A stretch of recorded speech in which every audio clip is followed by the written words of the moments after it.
Akhirnya, chapter terbaru dari manga One Punch Man rilis juga. Dan seperti biasa, di sini gue bakal menceritakan tentang apa yang terjadi di dalam chapter tersebut. Setelah sebelumnya kita diperlihatkan pertemuan rahasia di antara para anggota Elite Neo Heroes yang sedang membahas tentang berita yang sedang hangat, yaitu identitas asli dari Amaimas yang merupakan seorang monster.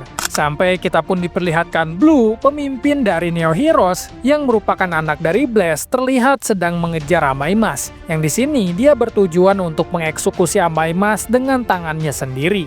Nah, di chapter kali ini kita bakal diperlihatkan Blue yang berusaha mengejar Saitama yang sedang membawa Amaimas. Tapi di sini akan terjadi sesuatu yang tidak terduga di saat dia mengejar Saitama. Karena hampir aja hal ini membuat dia harus bertarung dengan lawan yang sangat kuat. Dan di akhir kita akan diperlihatkan Saitama yang akan direkrut oleh suatu asosiasi untuk menjadi salah satu bagian dari mereka. Bahkan Saitama ditawarkan untuk menjadi salah satu pemimpinnya. Pokoknya chapter kali ini asli menarik banget coy. Nah, tapi sebelum kita masuk ke dalam pembahasannya, seperti biasa dulu, jangan lupa like dan subscribe kalau kalian suka sama pembahasannya. Karena kedepannya masih banyak banget pembahasan atau video yang bakal gua buat lagi. Jadi, kalau udah, langsung aja kita masuk ke dalam pembahasannya. Cover dari chapter kali ini adalah foto dari Kapten Mizuki. Bukankah ini enggak. Dan judul dari chapter kali ini adalah Major Promotion, atau bisa diartikan juga dengan kenaikan pangkat besar-besaran, yang pastinya bakal berhubungan dengan Saitama dalam chapter kali ini. Chapter dimulai dengan Blue yang sedang berdiri di atas reruntuhan bangunan yang berlokasi di kota Z. Di sini sambil melihat smartwatch-nya, Blue mengatakan dalam hati, tempat yang ia tuju adalah kota Z, distrik tak berpenghuni yang hancur akibat insiden asosiasi monster ya. Sepertinya memang paling tepat untuk menyembunyikan Amaimas. Sial, sepertinya butuh banyak orang untuk menyisir pegunungan. Berani-beraninya asosiasi pahlawan mengganggu pengejaranku. Kalau dari perkataan Blue tadi, tampaknya sebelum dia sampai di tempat ini, dia sedang melakukan pengejaran terhadap Amaimas yang memang dia buru sedari tadi. Tapi nampaknya ada beberapa gangguan yang membuat dia gagal dalam melakukan hal tersebut. Yang dia beranggapan kalau asosiasi pahlawan adalah dalang di balik hal tersebut. Lalu kita kembali ke beberapa saat sebelumnya, yang dimana di saat Blue sedang melakukan pengejarannya. Di atas bangunan, dia melihat ada seorang botak mengenakan jubah, sedang memegangi Amaimas sambil melompati beberapa bangunan di sekitar. Di sini Blue mengatakan, cepat sekali. Siapa dia? Dia terus melompat sambil membawa monster tanpa mengurangi kecepatan sama sekali. Kalau begini terus, aku bisa ketinggalan jejak. Lalu setelah melihat kalau jarak di antara mereka semakin melebar, Blue memutuskan untuk memakai kekuatannya. Walaupun cuma sekali pakai, apa boleh buat? Mari kita lepas limit pakaian ini. Kayaknya kekuatan dari Blue ini cukup mengandalkan pakaian yang dia kenakan. Lalu secara seketika, dia langsung melompat ke beberapa bangunan yang ada di sekitar untuk mengejar sosok botak misterius yang ada di atas dia. Tapi tanpa diduga oleh siapapun, tiba-tiba Genos muncul entah dari mana untuk menghadang Blue. Genos mengatakan, berhenti, kau mau apa? Karena pergerakan Blue dihadang oleh Genos, akhirnya mereka berdua mendarat di salah satu atap bangunan. Dan tentunya secara terkejut Blue mengatakan, Demon Cyborg? Genos bertanya, siapa kau? Lalu Blue yang masih fokus sama targetnya dengan kecewa mengatakan,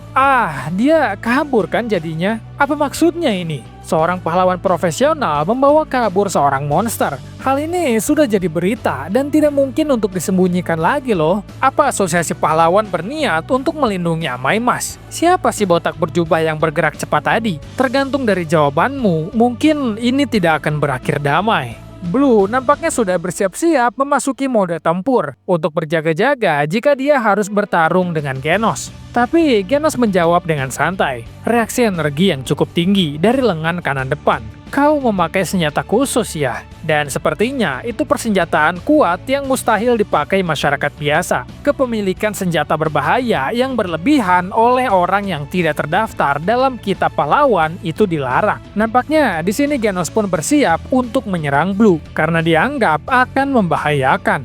Tapi di sini, Blue malah membalikkan perkataan Genos dengan bilang, "Bisa-bisanya kau bicara seperti itu, padahal kau sendiri sudah beroperasi jauh sebelum terdaftar loh, Genosan." Dan Genos cuma bisa diam mematung, tidak bisa mengatakan apapun. Blue melanjutkan perkataannya, "Aku sudah menyelidiki latar belakang para pahlawan profesional berdaya tempur tinggi. Lagi pula, aku ini bukan warga biasa." Blue mulai memperkenalkan dirinya terhadap Genos. "Namaku Blue, pemimpin dari Asosiasi Neo Heroes." Dan setelah Genos mendengar hal tersebut, dia berkata, "Neo Heroes? Jadi begitu ya. Kalau gitu, kita tidak perlu bertarung." Tapi tampaknya Blue tidak bisa menerima begitu aja. "Tunggu, kau telah menghalangi aktivitas kepahlawananku. Setidaknya jawablah pertanyaanku ini. Apa yang akan dilakukan si botak berjubah itu pada Amaimas?" Lalu Genos menjawab, "Aku tidak tahu. Tindakan dia itu di luar kehendak dari Asosiasi Pahlawan. Saitama Sensei itu tidak terikat oleh siapapun." Setelah mendengar jawaban dari Genos, Blue sangat tidak puas. "Hah? Hei, apa kau pikir aku puas dengan jawaban seperti itu? Kau itu pahlawan kelas S kan? Kubilang tunggu dulu hei." Lalu kita kembali ke Blue yang ada di timeline saat ini. Amaimas berhasil kabur karena ada sebuah gangguan. Asosiasi pahlawan itu sudah busuk, baik dari segi manajemen maupun para pahlawannya. Sangat mustahil membentuk kerjasama dengan mereka. Setelah hal tersebut, tiba-tiba Blue menerima sinyal dari salah satu gadgetnya yang menandakan ada monster yang muncul di daerah sekitar. Lalu kita berpindah ke markas besar Asosiasi Pahlawan. Di sini kita diperlihatkan trio duo. Forte terlihat menghela nafas.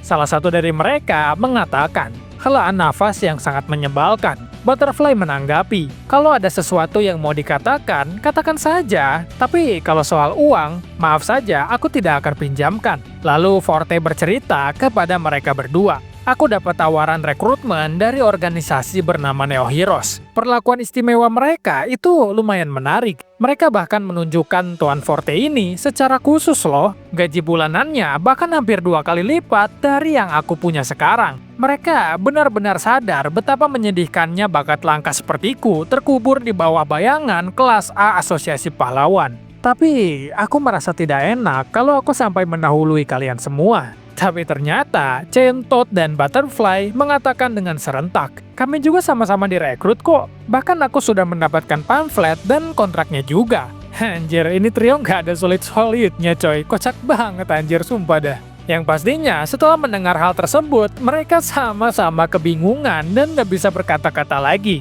Terus obrolan mereka berlanjut. "Lalu, kalian mau masuk Neo Hero? Aku sedang mempertimbangkan untuk menerimanya." "Aku juga. Sepertinya di sana kita akan disediakan sandang pangan yang sangat layak. Tidak seperti Asosiasi Pahlawan, mereka memiliki filosofi keselamatan pahlawan adalah nomor 1 dan tidak menuntut hal-hal yang mustahil.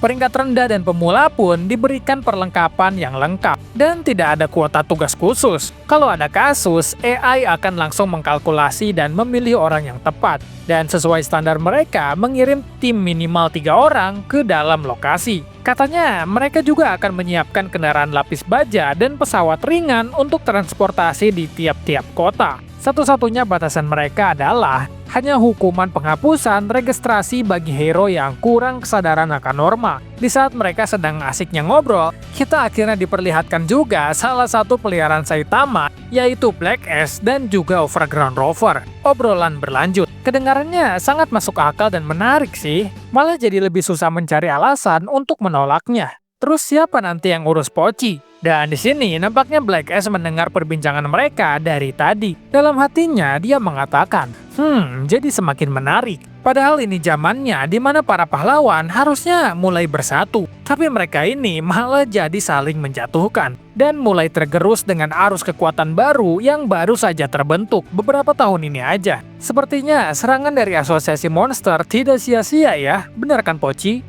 Lalu Black S mulai menghitung kemungkinan yang akan terjadi di masa depan. Apakah Neo Heroes yang sedang ramai saat ini akan menjadi ancaman bagi kita? Jawabannya adalah tidak. Pada dasarnya, manusia itu adalah makhluk yang lemah. Mau sekompak apapun mereka, monster besar tidak akan kalah dari sekumpulan semut. Yang membuat asosiasi pahlawan itu menakutkan adalah betapa dangkalnya kesadaran mereka yang dengan mudahnya memberikan lisensi kepada monster yang berbahaya seperti Tatsumaki dan Saitama. dan mereka dibiarkan untuk mengamuk sesuka hati mereka. Jadi intinya di sini Black Ash mengatakan kalau asosiasi Neo Heroes itu sama sekali tidak mengancam bagi para monster. Sedangkan di sisi lain, asosiasi pahlawan masih sangat menjadi ancaman karena simpelnya mereka masih punya pahlawan super kuat yang di luar jangkauan para monster. Contohnya kayak Tatsumaki dan Saitama. Dan tindakan Neo Hero saat ini malah menguntungkan untuk para pihak monster. Lalu setelah itu tiba-tiba datang Saitama. Sambil jalan-jalan tadi aku sekalian beli makanan anjing nih. Dan Butterfly malah mengatakan, "Aduh, makanan poci itu bukan yang ini. Kita harus pilih nutrisi seimbang tahu. Kau pasti pilih yang ini karena harganya yang sangat murah kan?" Saitama bilang, "Udahlah, kasih aja." Dan pokoknya mereka membicarakan tentang cara merawat poci atau Overground Rover dengan baik. Tapi ketika mereka sedang asiknya berbicara, tiba-tiba ada orang yang mengatakan, "Pahlawan kelas A si botak berjubah, kami datang untuk merekrut Anda menjadi kandidat eksekutif kami." Yang pastinya hal ini membuat semua orang kaget karena memang setiba-tiba itu. Wah, gila gue penasaran sih, kira-kira siapa ya orang-orang ini? Apakah mereka dari Neo Heroes juga atau akan ada organisasi lain? Dan chapter 220 dari manga One Punch Man telah selesai. Wah, gila. Gimana nih menurut kalian nih? Menarik banget kan chapter kali ini atau di chapter 220 ini? Karena menurut gua banyak terjadi hal-hal yang sangat mengejutkan ya. Kayak salah satunya Blue yang mengejar Amaimas yang tiba-tiba ketemu Genos gitu loh. Dan sebenarnya ya kalau misal dibilang mengejutkan nggak juga sih. Karena kan Genos memang selalu ngikutin Saitama kemana-mana kan. Karena di beberapa chapter sebelumnya pun ketika Saitama ngebawa Amaimas yang terbang ke langit itu, dia loncat yang sangat jauh. Itu Genos memang sempat ngeliat Saitama kan. Mungkin dari saat itu Genos mulai mengikuti Saitama gitu loh. Karena mungkin Genos pun penasaran Saitama itu bakal ngebawa Amaimas kemana. Ya akhirnya Genos pun nggak tahu gitu loh Saitamanya kemana. Karena kan Genos itu sibuk mengurusi Blue yang memang mengikuti Saitama juga gitu loh. Karena kan tujuan Blue dari awal itu memang untuk mengeksekusi Amaimas. Tapi gue penasaran juga ya ketika ngelihat Blue yang mau bertarung dengan Genos. Gue tuh penasaran sekuat apa sebenarnya Blue ini. Karena kan dia ini punya jabatan yang sangat tinggi di dalam organisasi Neo Heroes ya. Dia ini pemimpin loh, pemimpin dari Neo Heroes, yang dimana kan itu jabatan yang sangat-sangat tinggi kan.